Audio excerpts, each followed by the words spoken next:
Hi guys, andito tayo ngayon sa area kung saan meron tayong binibintang property, 650 square meter. Ayan o, all bosa-bosa area po ito. Meron na siyang bakod, ang taas ng bakod, ayan o. Hanggang doon ang bakod. Ito kalsada to, ito yung kalsada, rough road pa siya pero kahit kotse makakapasok, kahit sedan pasok siya. Ayan yung kalsada niya. Ang pinaka right of way niya, pwedeng dito, pwede rin siya dito.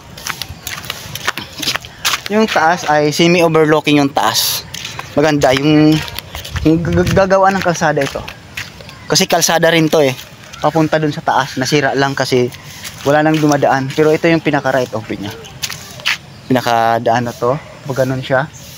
Yan, meron na siyang kubo. Ayusin na lang. Bubong na lang. Mamaya, akyat tayo dyan sa taas. Lipin natin yung loob. Then guys, bago natin ikutin yung mga loob na yan ay huwag nyo pong kalimutan pindutin ang follow button dyan sa taas. Thank you.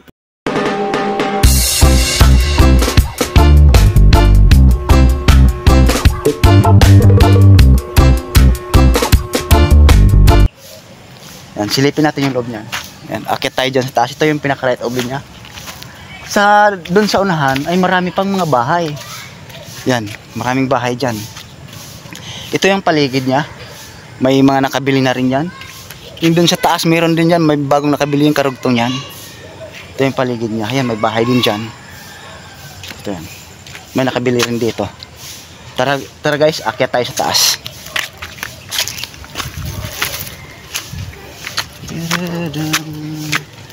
Ayan, ito siya. Ayan yun. Meron siyang duhat na malaki. Meron ding mangga na malaki.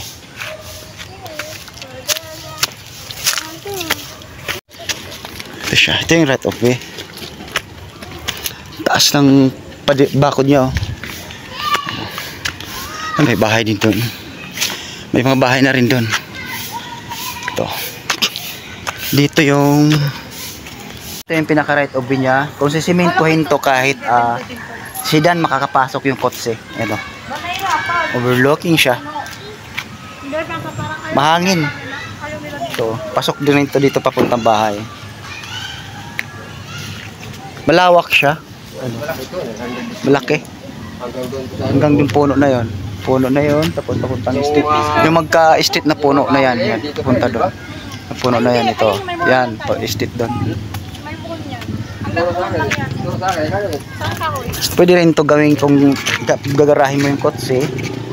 Pag akyat dyan, pupunta doon. Papantayin yan dyan. Pwede rin naman dito. Ang magiging service dito, akyat to. Pero kung sisimintuhin, kahit hindi yan kasada, ay pwede rin to sa rest house o kaya resort. Maganda rin to sa resort. Ikutin natin. Ito kasama pa to hanggang doon siya. Yan yung triangle nga lang siya. Right of way naman to. Triangle. Ayan. Overlooking. Rest house o kaya resort pwede to. Yan. Doon sa presyo, comment mo lang dyan o kaya PM mo ako. Yan. Para malaman mo yung pinaka presyo talaga nito. Ano? Overlooking siya. Ano? Overlooking yan. Mahangin siya. Mahangin. Kaya maganda to sa mga balak mag-invest ay okay to.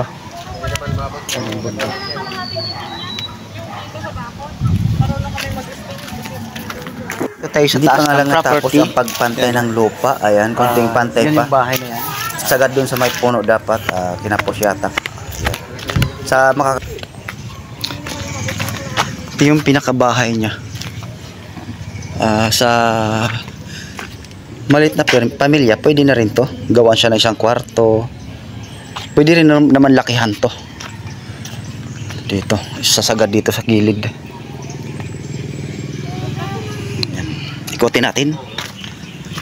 Yan yung ano niya, pagitan yung bakal na yan. Ay poste na yan. Papunta ron sa kahoy na yon. Yan.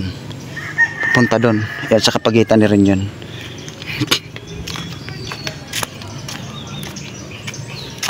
Ito siya.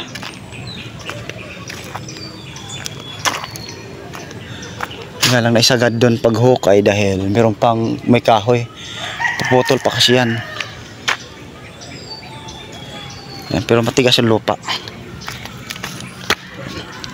Matigas to. Original talaga na lupa. Pero kung magbabahay ka, pwede na rin dito. Yan, dito ang bahay. Yan. Ito yung pinakagilid niya. Ito siya. Nakagilid niya to. Matibay naman na pagkagawa ng poste dahil ay bako dahil makapal. Ayun, makapal siya. Ayun niya. Yan. Puno kasama. Ito may mga bahay dito. Ayan. Ito yung pinakabakod niya. Ito yung pinakakalsada guys. Ayan. May mga bahay din dito. Ayan. Ayan. Yung pinaka-property niya. Ayan.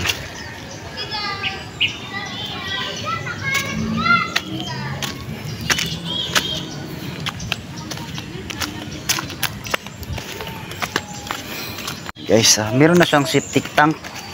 Septic tank to tayo, no? O yan, ito. Septic tank to. Ayan, ito siya. Ayan. Septic tank. Malalim daw to. Anong lalim nito tayo?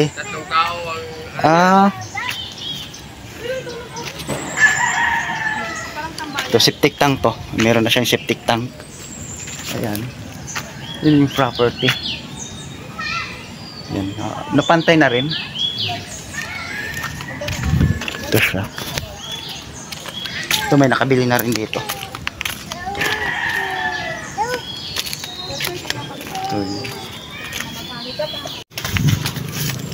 Ito yung mohon niya. Ito yung mohon.